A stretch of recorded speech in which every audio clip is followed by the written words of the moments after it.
She learned early that silence was a kind of armor. In the lion's den of Blackwell Syndicate headquarters, silence kept you alive. It kept you overlooked. And being overlooked was safer than being important in a world where importance invited bullets, betrayal, and shallow graves. She moved through the building like a shadow with a pulse. Every door opened for her. Every guard nodded once and stepped aside. Every encrypted screen unlocked at her touch. She knew the schedules of men who ordered executions with a sentence. She knew which shipments crossed borders under medical licenses and which trucks carried weapons hidden beneath produce crates. She memorized codes that could shut down entire territories in seconds and erase men from ledgers as if they had never existed. And yet no one ever really saw her. Not the soldiers cleaning their guns in the lower levels. Not the lieutenants arguing in hushed voices behind smoked glass. Not the women who came and went from the upper floors, wrapped in silk and perfume and borrowed confidence. Especially not him. The man at the center of it all sat behind a slab of black marble that looked less like a desk and more like an altar. To power, to control, to fear. Ryan Blackwell was not loud. He did not need to be. The room adjusted itself around him. Conversations died when he entered. Men who had faced prison without blinking lowered their eyes when he spoke. His authority was clean and cold, sharpened by discipline rather than rage. Every movement was measured, every word chosen. His emotions were sealed behind a face that rarely shifted except when something displeased him. And she had learned the pattern of those displeasures better than anyone. She knew when to place documents closer to his right hand, because his left shoulder still bothered him from an old injury no one ever mentioned. She knew how to time phone calls so they never interrupted his morning silence.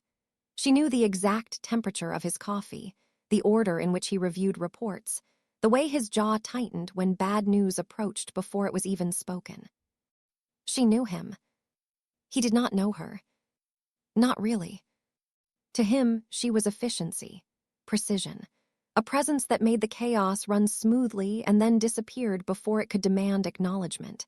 He never asked about her life, never noticed when her voice softened at the end of long nights, never saw the way she flinched when gunshots echoed faintly from the lower levels, even though she never once stopped walking. She did not have a bodyguard. That alone said everything. In this world, protection followed visibility. Power shielded what it valued. She moved through danger unescorted because no one thought she needed guarding. She was trusted with secrets, but not considered worth targeting. An unremarkable woman in neutral clothes, carrying the weight of a criminal empire in her head and none of it on her face. She told herself that was a gift. Invisibility meant survival. Still, there were moments, small and dangerous ones, when longing slipped through the cracks. Late at night, when the building quieted and only the hum of servers remained, she sometimes caught herself watching him from across the room. Not staring. Never that. Just noticing. The way exhaustion never quite touched him. The way loneliness sat on him like a tailored coat he refused to remove. The way he trusted her without realizing it, handing her his life in fragments every day without ever asking who held them. She felt something then. Something soft and foolish and carefully buried. Loyalty, she told herself. Respect, nothing more. She had trained herself to believe that wanting less kept her safe. That being unseen meant she could stay. That if she never reached for him, she would never have to feel the humiliation of being reminded where she belonged. And so she stayed quiet, useful, invisible. Around her, power breathed. Violence lingered just beneath the surface. Men disappeared. Deals were sealed. Silence carried more threat than shouting ever could. Suspense lived in the pauses between footsteps, in the way doors closed too softly, in the knowledge that one wrong move could end everything. She survived by knowing her place. She did not yet know that the very thing keeping her safe was also the fuse to something far more dangerous. And that one day, all it would take was a single phone call to make the lion finally lift his head and see the woman who had been standing in his shadow all along. The rules of the syndicate were never written, but everyone lived by them. Power spoke. Silence obeyed. And survival, depended on knowing exactly how small you were allowed to be. She had learned those rules the hard way. Every morning she arrived before sunrise when the city still slept, and danger had not yet woken fully. She checked the routes. She confirmed the codes. She reviewed the schedules that decided who lived freely and who vanished quietly. Her hands never shook. Her face never betrayed anything. Inside the building, she was a constant presence, yet never a subject of conversation. Men spoke around her, not to her. They lowered their voices when she passed, not out of respect but habit. She was part of the walls like cameras and locks and steel doors. She understood something the others did not. Attention was lethal. The women who tried to catch the boss' eye did not last. Some were dismissed politely. Some were escorted out roughly. Some simply stopped coming. No one asked why. She watched them from a distance, always careful not to compare herself. They wore confidence like armor. She wore neutrality like protection. Her clothes were chosen to disappear. Her hair always controlled. Her expressions always calm. Nothing about her invited curiosity. And that was deliberate. She believed that being noticed would turn her into a weakness, a liability, a leverage point. She had seen what happened to people the boss cared about. How enemies circled. How threats sharpened. How affection became a target. So she kept her feelings folded tightly inside her. She told herself it was loyalty, not fear. That her devotion to the work was enough. That proximity was a privilege, not a promise. The boss passed her desk dozens of times a day. He gave orders without looking. He accepted updates without acknowledgement. He trusted her absolutely, yet did not register her existence beyond function. Sometimes his shadow crossed her workspace, and her heart reacted before her mind could stop it. But she never let it show. Late one night, she stayed behind to reroute a shipment after receiving quiet intelligence about an ambush. She saved lives that night. She prevented bloodshed. She rewrote an outcome that would never be traced back to her. The boss left hours later, without knowing who had changed his fate. He walked past her once more without seeing her. She watched him go and felt something heavy settle in her chest. Not anger. Not bitterness. Acceptance. This was her place. Close to power. Far from being chosen. She convinced herself that invisibility was freedom. That if she never stepped out of line, she would never be punished. That if she never wanted more, she would never be disappointed. But deep inside her, something stirred quietly. A question she refused to answer. How long could a person stay unseen before they began to disappear from themselves? The building hummed around her. The syndicate breathed. Danger waited patiently.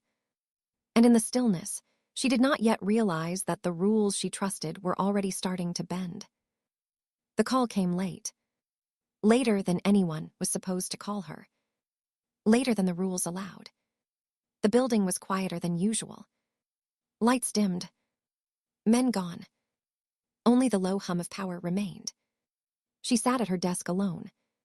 Screens glowing. Routes mapped. Codes verified. Everything under control. Then her phone vibrated. Not the secure line. Not the internal device. Her personal phone. Her breath caught. Personal calls were forbidden. Personal lives were liabilities. She stared at the screen as it continued to vibrate. A name appeared. One she had not seen in years. Her fingers hovered above the screen. She knew what answering meant. She also knew what ignoring it would cost her. She answered. Her voice came out softer than she intended. Hello. The man on the other end spoke her name. Not her title. Not her role. Her name. The sound of it hit her harder than danger ever had. He asked if she was safe. If she was still working too much. If she was still hiding.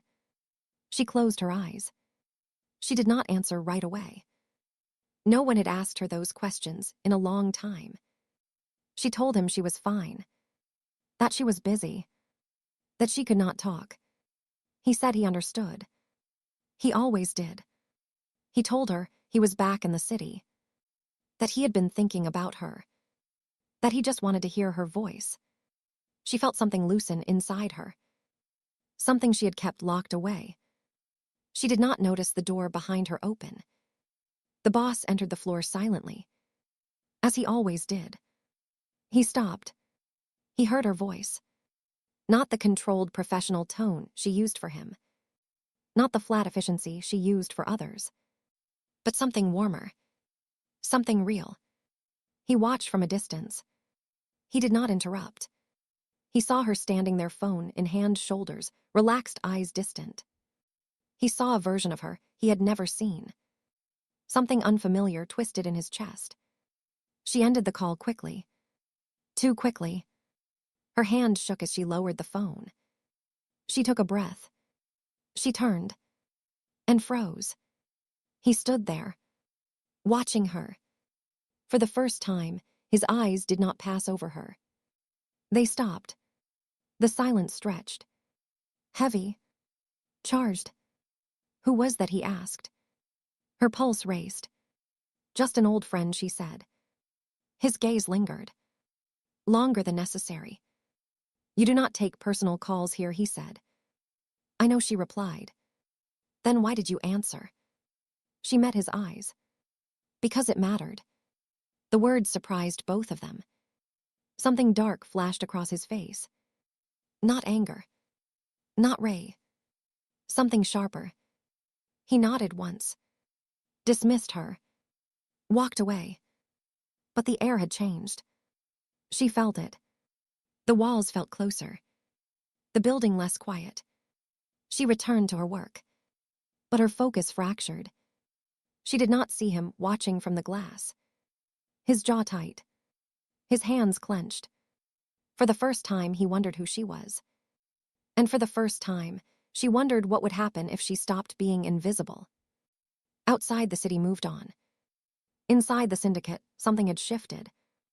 And neither of them understood, yet that one simple call had cracked a foundation, built on silence and control. The silence after the call did not return to normal. It changed shape. It became aware. She felt it everywhere. In the way footsteps slowed when he passed. In the way doors closed more carefully. In the way the building seemed to listen. She tried to return to routine. She focused on schedules and shipments and numbers. But something inside her would not settle. Across the floor, he stood behind the glass wall of his office. Not working. Watching. For years, his eyes had skimmed over her like she was part of the furniture. Now they followed her movements. Every step. Every pause. Every breath. She sensed it before she saw it. The weight of attention pressed against her back. Her shoulders tightened. Her hands stilled. She did not look at him. Looking would make it real. He told himself he was only observing. That it was curiosity. That it was a breach of protocol that needed correction. But none of those thoughts explained the tightness in his chest. The heat under his skin. The irritation that would not fade. He replayed the sound of her voice in his head. The softness. The familiarity. The way it had not belonged to him. He realized with something close to shock that he had never heard her sound like that before. Not once. When she finally stood to bring him a report, he felt it. The shift in the air. She walked toward him, calm, composed, professional. But he saw the difference. Her posture was straighter. Her presence heavier. As if she had reclaimed something. She placed the file on his desk. Here are the updated routes, she said. Her voice was steady. But he noticed the space between her words. The restraint. He looked at the file. Then back at her. You stayed late last night, he said. Yes. You do that often. It is part of the job. That answer had always been enough before. Now it was not. He studied her face. The controlled expression. The careful distance. He wondered how many years he had been sitting across from her, without seeing her. How many nights she had carried his world, while he never asked how heavy it was. "You should not take personal calls here," he said. "I understand." She did not apologize. That struck him harder than defiance ever could. He dismissed her with a nod. She turned to leave. And for the first time, he did not want her to go. As she walked away, his jaw tightened. His mind filled with images he did not want. Her laughing. Her choosing. Her walking out of his world without looking back. The idea unsettled him. Angered him. Confused him. He told himself it was about control. About loyalty. About risk. But deep down something darker stirred. Possession without permission. Interest without awareness. She returned to her desk. Her heart raced. She felt exposed. As if a light had been turned on after years in shadow. For the first time, being invisible no longer felt safe. It felt fragile. The building breathed around them. Power shifted quietly. Danger leaned closer. Neither of them spoke. But both understood something had begun. He had finally looked. And she could not unfeel being seen. The change did not announce itself. It crept. She noticed it in small, controlled ways. A guard reassigned to her corridor. A second check at the elevator. A request for her location, logged twice instead of once. Protection disguised as protocol. She told herself it meant nothing. That heightened security was normal. That the syndicate was always tightening its grip. But she felt it. The invisible hand closing in. He began appearing where he never had before. Near her desk. At the end of hallways. In rooms he had no reason to enter. Each time he said nothing. Each time his presence filled the space. When he spoke, it was about work. Always work. But his eyes lingered too long. His silence pressed too close. "You should not stay late anymore," he said one evening. Not a suggestion. Not an order. A decision. "I have always stayed late," she replied. He looked at her then. Really looked. Not anymore. She felt a spark of something dangerous rise in her chest. Anger. Confusion. Something close to defiance. She nodded. Because that was what she had always done. But later that night, her phone vibrated again. The same name. The same forbidden sound. She hesitated. Then answered. This time she stepped away. Into a quiet corridor. Out of sight. He asked if she was all right. She said yes. He asked if she was safe. She paused.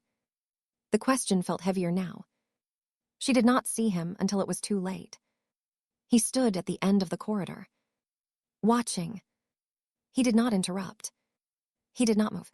He listened. Her voice was calm. Low. Unguarded. When she ended the call, she did not turn right away. She felt him before she saw him. "Who is he?" asked. His tone was controlled. Too controlled. "Someone I trust," she said. That word cut deep. Trust. Something burned behind his eyes. A heat he did not recognize. "You do not need him," he said. She finally looked at him fully. And for the first time, she did not shrink. "That is not your decision." The air tightened. Guards shifted uneasily nearby. No one spoke. "You are part of my organization," he said. "Your safety is my responsibility." She held his gaze. "I have kept myself safe long before you noticed." The words landed like a strike. He took a step closer. Lowered his voice. "You are not invisible anymore." Her heart slammed. Not with relief. With fear. That night, security doubled around her apartment without her consent. Routes changed. Schedules adjusted. Her autonomy quietly stripped away. Jealousy dressed itself as authority. She felt it in the way he watched her. In the way his jaw tightened when her phone lit up. In the way he spoke to others about her without speaking to her. She realized something then. Attention was not safety. It was danger of a different kind.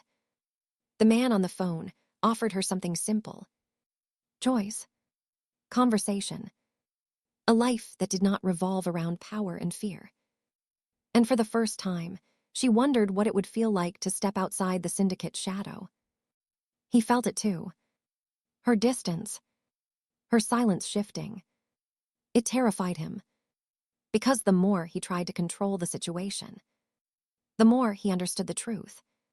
He was not angry because she broke a rule. He was afraid because she might leave. And fear was the one emotion he had never allowed himself to feel. The building watched. The syndicate waited. And beneath layers of authority and restraint, something volatile began to burn. She stopped waiting for permission. That was the first chain. It happened quietly. Inside her. She still arrived before sunrise. Still memorized routes. Still carried secrets that could end lives. But something inside her had shifted from obedience to awareness. She noticed how often her movements were tracked. How her schedule was no longer hers. How protection followed her like a leash. She began to feel smaller instead of safer. The man on the phone did not rush her. He did not demand explanations.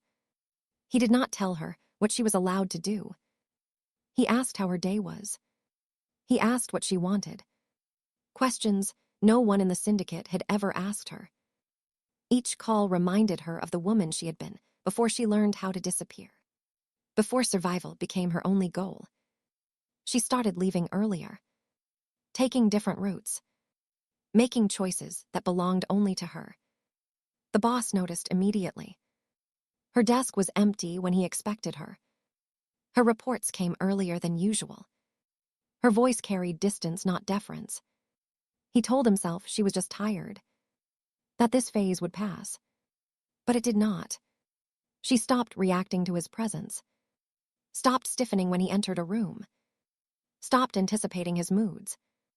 That frightened him more than defiance ever could. One evening he summoned her. No agenda. No witnesses. You have been pulling away, he said.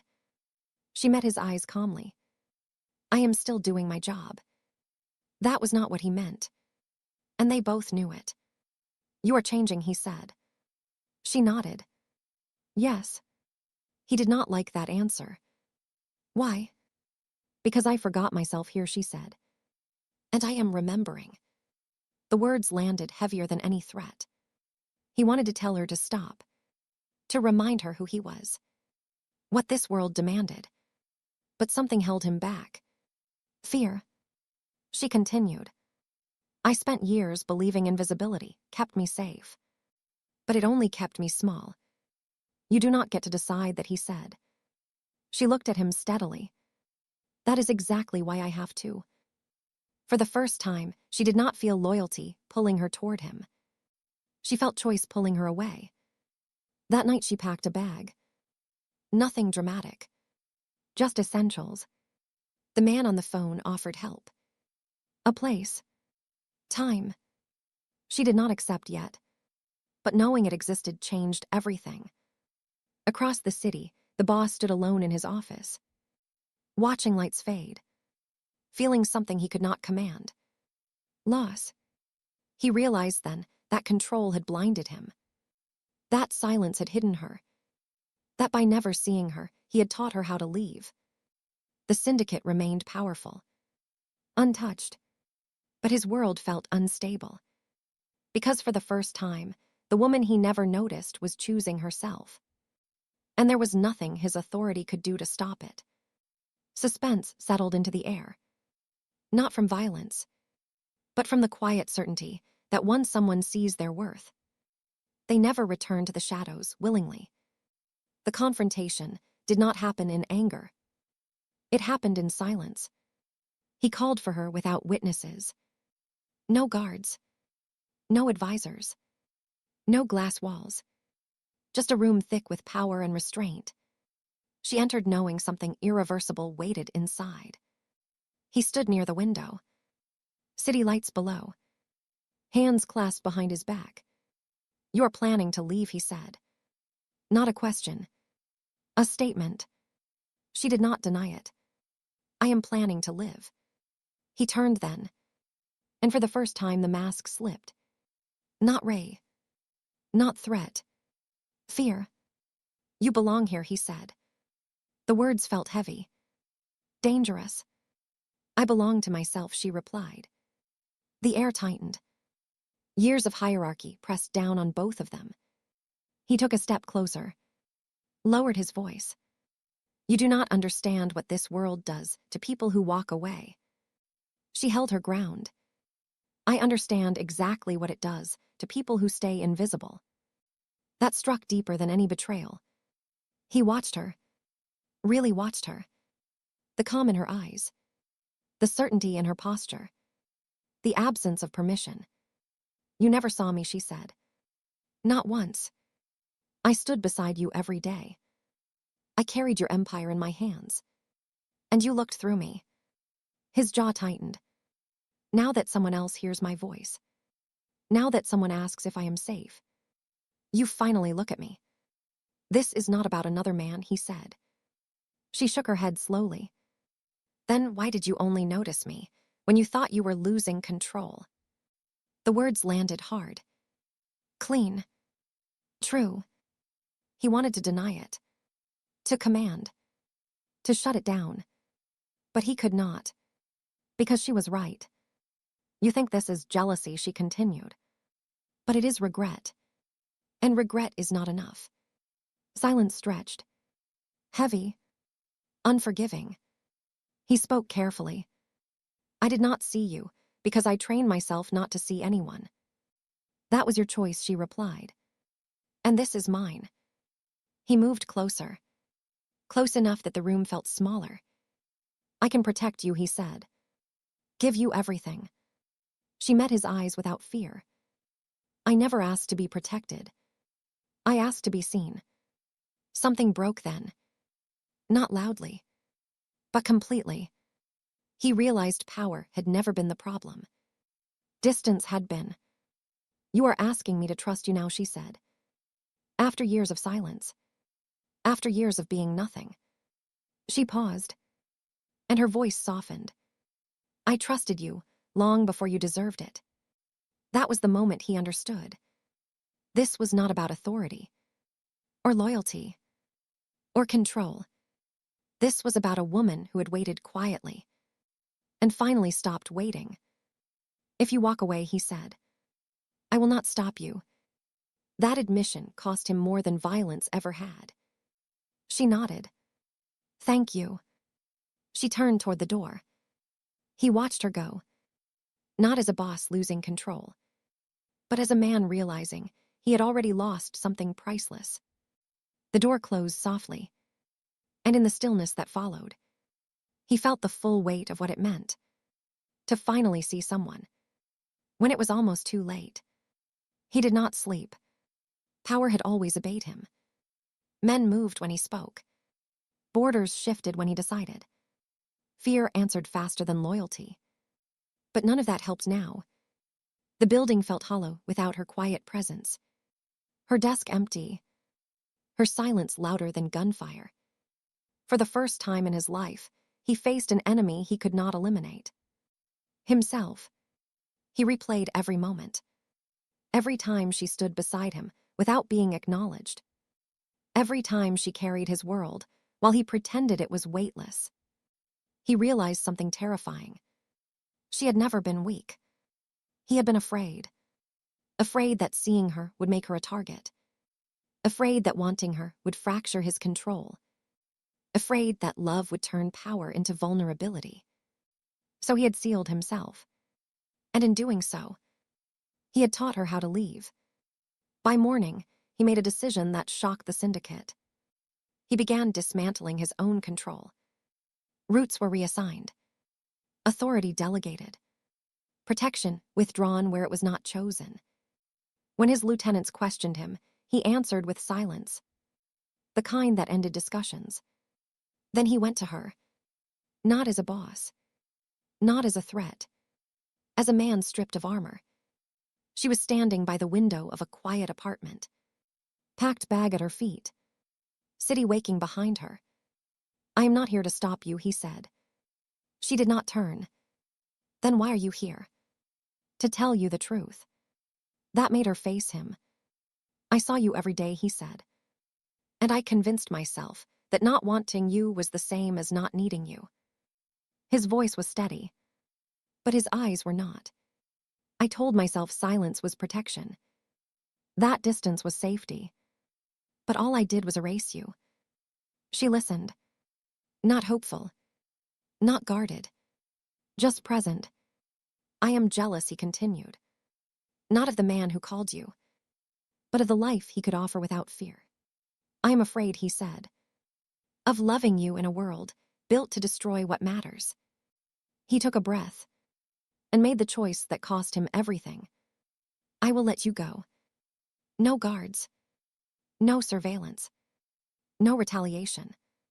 If you leave, you leave free." The room held its breath. This was not control. This was surrender. She stepped closer, searching his face. "Why now?" "Because I finally understand that wanting you is not ownership. It is respect.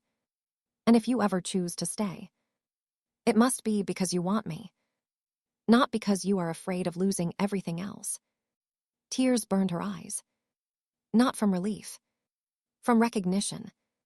This was the man she had waited years to see. The man who chose restraint over dominance. "I cannot promise anything," she said. "I am not asking for promises," he replied. "Just honesty." She picked up her bag, held it for a moment, then set it down. "I am not ready to leave yet," she said. "But I am not staying because of you either." He nodded. "That is enough." Suspense settled differently now. Not from danger, but from possibility. For the first time, power stepped aside, and something fragile and real took its place. The truth came from the past, not from him. She met the man from the phone in daylight. A quiet cafe far from the syndicate shad.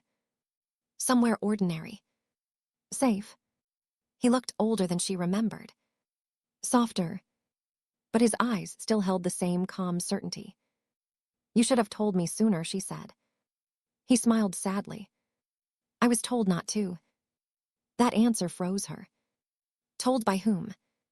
He leaned forward, lowered his voice. "By the man you work for." Her breath caught. "Years ago, when you were younger," he continued. "Before you ever stepped into that building. There was a threat. Not against him. Against you." She stared at him. The room felt suddenly smaller. "Your name surfaced in the wrong place. Your proximity to sensitive information made you vulnerable." And he made a decision. The memory sharpened. Sudden transfers. Silent protection. Unexplained trust. "He assigned me to watch you from a distance. Not as a guard. As a lifeline." Her chest tightened. "He told me never to interfere. Never to reveal myself. Only to make sure you were never alone if you decided to leave." The phone calls. The timing. The familiarity. They were not accidents. He never wanted you to know he was protecting you. Because protection would have meant he saw you. And seeing you would have meant he wanted you. She felt the weight of it then. The years. The silence. The restraint. He had cared long before he admitted it. But he had chosen fear over truth. She stood slowly, heart pounding. "I need to go." She returned to him, to the man who had finally stripped himself bare. She did not shout. She did not accuse. "You knew I was in danger," she said. He nodded. "And you still never told me. Because telling you would have bound you to me. And I had no right to do that." The words hit harder than any confession. "I loved you before I allowed myself to admit it," he said. "And love in my world is a death sentence." She searched his face. Saw the truth. The sacrifice. All those years of distance were not indifference. They were restraint. She understood then. The final reveal settled into place. He had never ignored her. He had been fighting himself. You should have trusted me, she whispered. I know. Silence fell between them. Not heavy. Not tense. Honest. She took his hand. Not to forgive. Not to promise. But to acknowledge. We move forward together, she said. Or we do not move at all. He nodded. That is the only way I know how to love now. The syndicate remained. The danger remained. But something fundamental had changed. She was no longer invisible. And he was no longer hiding from what he felt. The past had revealed the truth. And the future waited. Unwritten. Dangerous. And real. The city did not know what had changed. But it felt it. Power moved differently now. Quieter. Measured. She stood beside him in the early hours of morning. Not behind. Not hidden. There were no announcements. No declarations. Just presence. The syndicate adjusted without resistance. Because when he chose something, he chose it completely. She no longer worked from the shadows. Her authority was subtle but undeniable. Men listened when she spoke. Not because they were told to, but because he listened first. Danger did not disappear. It never did. But it no longer dictated her existence. He learned how to step back. How to let her choose. How to protect without controlling. That was the hardest discipline he had ever mastered. They moved slowly. Deliberately. Love in their world could not be reckless. It had to be earned every day. She did not move into his penthouse. She did not give up her independence. She did not become a symbol. She remained herself. And that was why it worked. One night as they stood on a quiet terrace overlooking the city, he asked her a question he should have asked years ago. What do you want? She smiled. Not because the answer was easy, but because the question finally was. I want to be seen. Every day. Without fear. He took her hand. Not claiming. Not commanding. I see you, he said. And it was not a promise. It was a fact. The world around them remained dangerous. Enemies still watched. Power still demanded sacrifice. But something fundamental had shifted. Love had entered a place it was never meant to survive. And instead of destroying them, it refined them. She was no longer the invisible woman in the lion's den. She was the one who stood beside the lion. Because she chose to. Because he earned it. And the most shocking truth of all was not that he burned when another man called. It was that he learned how not to burn her in the process.